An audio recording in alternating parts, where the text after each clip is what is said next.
आणि एक मोठी बातमी समोर येते। छत्रपती संभाजीनगरमधून पैठणमध्ये नगरसेवकाच्या उमेदवाराच्या घरासमोर जादू टोण्याचा धक्कादायक प्रकार घडलाय। उद्धव बाळासाहेब ठाकरे गटाच्या उमेदवार मंगल कल्याण मगरे यांच्या घरासमोर लिंबू, नारळ, हळद कुंकू, एक बाहुली, टाचणी, पिना आणि पुजलेली टोपली सापडली आहे। जादू टोण्याचा संशय या ठिकाणी येतोय आणि त्यामुळे पैठण शहरामध्ये खळबळ उडाली। अधिक माहिती घेऊयात मोहसिन शेख यांच्याकडनं। मोहसिन, काय हा सगळा प्रकार? नक्कीच दुसऱ्या टप्प्यातील नगर परिषदेची निवडणूक 20 डिसेंबर रोजी होत आहे।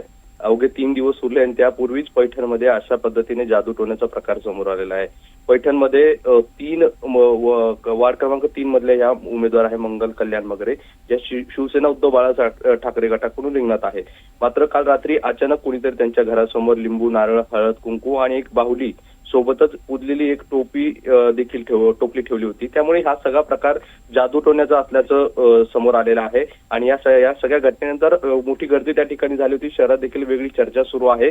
आता या सगळ्या प्रकरणात पोलिसात देखील गुन्हा दाखल होण्याची शक्यता आहे। मात्र अनेकदा असे प्रकार निवडणुकीत समोर येतात आणि पैठणमध्ये देखील या निवडणुकीत जादू टोण्याचा प्रकार समोर आलाय, त्यामुळे हा चर्चेचा विषय बनलेला आहे। नक्कीच तुर्तास धन्यवाद या संपूर्ण माहितीसाठी मोहसिन।